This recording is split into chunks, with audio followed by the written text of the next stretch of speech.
মুন্সিগঞ্জের টঙ্গীবাড়ী উপজেলার রক্তরেখা নদীতে প্রকাশ্যে ড্রেজার বসিয়ে মারি হরিলুট চলছে। বিগত এক সপ্তাহ ধরে ছোট কেওয়ার গ্রামের পাশের রজতরেখা নদীতে এই ড্রেজার বসিয়ে মাটি হরিলুট করছেন ওই গ্রামের শাহ আলম মাঝি ও পাশের ধীপুর গ্রামের মাসুম মেম্বার। সরকারি নদী হতে মাটি লুট করে ছোট কেওয়ার গ্রামে একটি পুকুর ভরাট চলছে বলে জানান স্থানীয়রা।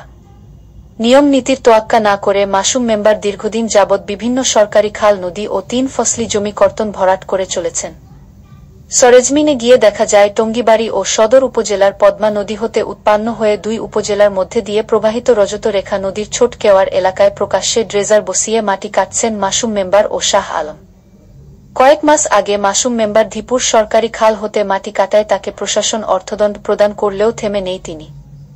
উপজেলার বিভিন্ন কৃষি জমি ও খাল, নদী হতে মাটি কাটার সাথে জড়িত সে। ঘটনাস্থলে গিয়ে দেখা যায় নেত্রকোনা জেলার মুন্না নামের শ্রমিক ওই ড্রেজার পরিচালনা করছেন। তিনি বলেন,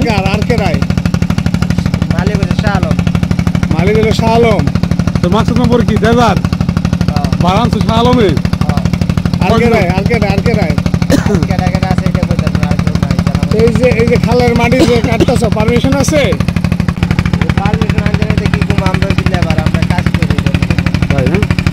কাজ করো না? কয়দিন ধরে চলতেছে? আজকে 2 দিন, কালকে আর আজকে 2 দিন। না বেশি?